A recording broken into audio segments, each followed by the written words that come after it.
പറയുമ്പോൾ തോന്നരുത്, പക്ഷെ ഇത് പറയാണ്ടിരിക്കാൻ വേണ്ടിയിട്ട് പറ്റൂല. ഈ റിലേഷൻഷിപ്പില് hygiene, neatness, physical appearance, image, ഈ കാര്യങ്ങൾക്കൊക്കെ ഭയങ്കര ഇമ്പോർട്ടൻ്റ് ആണ്. നിങ്ങൾ മനസ്സ് നന്നാക്കിയാൽ മതി എന്ന് പറഞ്ഞിട്ട് ഇരുന്നിട്ടുണ്ടെങ്കിൽ നിങ്ങളുടെ റിലേഷൻഷിപ്പ് ബെറ്റർ ആകാൻ വേണ്ടിയിട്ടൊന്നും പോകുന്നില്ല. ഹസ്ബൻഡിന് എന്നോടൊരു സ്നേഹമില്ല, വൈഫിന് എന്നോടൊരു സ്നേഹമില്ല, മൂപ്പർക്ക് പഴയ പോലെ റൊമാൻസ് ഒന്നും ഇല്ല എന്ന് പറയുന്നവർ ശ്രദ്ധിക്കേണ്ടത് ജസ്റ്റ് ഒന്ന് കണ്ണാടിയിൽ നോക്കുക. കണ്ണാടിയിൽ നോക്കിയിട്ട് നിങ്ങളുടെ മുഖം മോശമാണോ രസമുണ്ടോ ഇത് നോക്കാൻ വേണ്ടിയിട്ടല്ല പറയുന്നത്, നിങ്ങളുടെ മുടീനെ പറ്റിയിട്ട് നോക്കാം.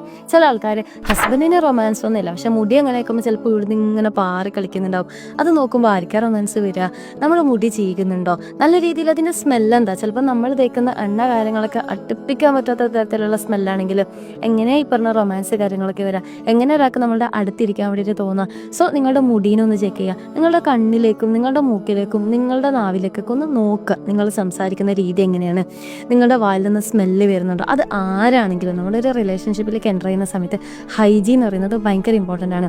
ബെഡിലേക്കൊക്കെ കിടക്കുന്ന സമയത്ത് കാലിൻ്റെ അടിയിൽ മൊത്തം മണ്ണാണ്, നഖത്തിന് നല്ലോണം കച്ചറയുണ്ട്, ഈ സംഭവങ്ങളൊക്കെ ഉണ്ടെങ്കിൽ ഇവരുടെ റൊമാൻസ് എങ്ങനെയാണ് വരൂല. അവിടെ നമുക്ക് എത്ര ഒരാളോട് ഇഷ്ടമുണ്ടെങ്കിലും അപ്പുറത്താൾ അറിയുന്നൊന്നും ഉണ്ടാവില്ല. ഇതുകൊണ്ടാണ് എനിക്ക് മൂപ്പരത്തിനോട് അല്ലെങ്കിൽ മൂപ്പരോട് എനിക്ക് പ്രത്യേകിച്ച് ഒരു ആകർഷണം തോന്നാത്തത്. മറ്റുള്ളവർ അറിയുന്നൊന്നും ഉണ്ടാവില്ല, പക്ഷെ അറിയാത്ത തരത്തിലുള്ള പല കാര്യങ്ങൾ, ചെറിയ ചെറിയ ചില കാര്യങ്ങൾ നമ്മളിലേക്ക് ഉണ്ടായേക്കാം. ഇപ്പം ഞാൻ നിങ്ങളോട് സംസാരിക്കുന്ന സമയത്ത് എൻ്റെ പല്ലിൻ്റെ ഇവിടെ നിങ്ങൾക്ക് ഭയങ്കരമായിട്ടുള്ള കേട് അല്ലെങ്കിൽ കച്ചറാണ് നിങ്ങൾക്ക് കാണാൻ വേണ്ടി പറ്റുന്നതെങ്കിൽ ആ ഒരു സംഭവം അവിടെ നിന്ന് മിസ്സാവുമല്ലേ.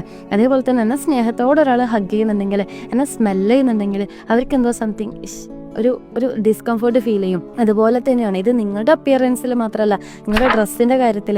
ചില ആൾക്കാർ രാത്രിയാണെങ്കിൽ എന്തും ഏത് കോട്ടൺ കീറിപ്പറഞ്ഞതായിക്കോട്ടെ, കരിമ്പകുത്തിയതായിക്കോട്ടെ, എന്താണെങ്കിലും ഈ ചൂട്ടത്ത് രാത്രി കിടക്കുന്ന സമയത്ത് അങ്ങനെയൊക്കെ പോരേന്ന് വിചാരിച്ചിട്ട് അങ്ങനെയൊക്കെ കിടക്കുന്ന സമയത്ത് എവിടെ നിന്ന് ഈ റൊമാൻസ് വരാനാണ്?